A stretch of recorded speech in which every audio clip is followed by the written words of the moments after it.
Hello, I'm Dr. Silmara Chapman, and welcome to my Medical Minutes. Today, I'd like to talk to you about stress and the various stressors on our bodies and how it affects us in so many different ways. First, let me tell you that stress comes in many forms.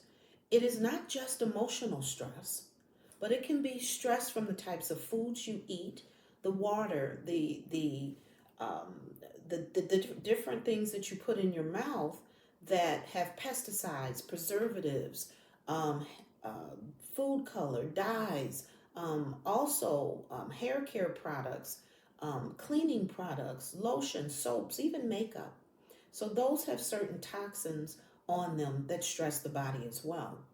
But you also have stress from a lack of exercise. Stress can come in the form of even staring at a computer screen all day because it does cause a stress reaction on the body. So when I say stress, stress comes in multiple ways. But the interesting thing is that your body recognizes stress almost in the same way. In other words, whether you are emotionally upset by something or you ate the wrong food, your body has a similar stress reaction. So let's talk about some of the things that happen when your body becomes overwhelmed with stress. And I say overwhelmed because there are certain things that have a positive stress effect, but there are far more that have a negative stress effect. So let's talk about the negative stress effects. How about headaches?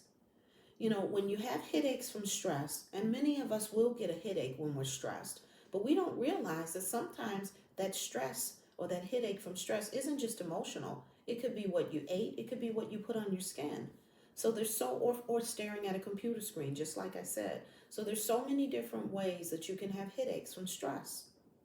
But you get muscular contractions in the surface of your skull or your scalp that actually causes muscle spasms and leads to certain types of headaches. But there are multiple types of headaches. But headaches are one thing to also keep in mind when you're thinking about stress.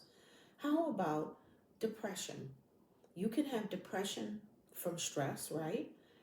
Stress becomes overwhelming and you become have a depressed mood or anxious or feel really down, but those are all effects from stress. How about insomnia? Insomnia can also be a problem with stress. It stress affects or causes a hormonal imbalance that leads to a disruption in your normal wake sleep wake cycle, and so you become or have symptoms of insomnia as a result of that. Now, insomnia can be problems going to sleep, or it can be you fall asleep, you wake up, and you have problems going back to sleep. So there are different forms of insomnia, but all related to stress.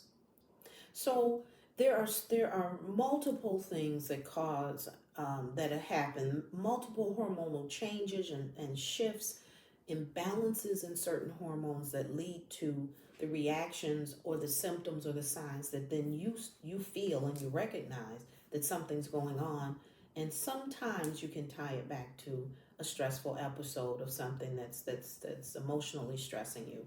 So I just want to conclude that stress comes in so many different ways. And just because it isn't an emotional stressor doesn't mean it's not stressing your body. This is Dr. Chapman and my medical minutes. Thank you.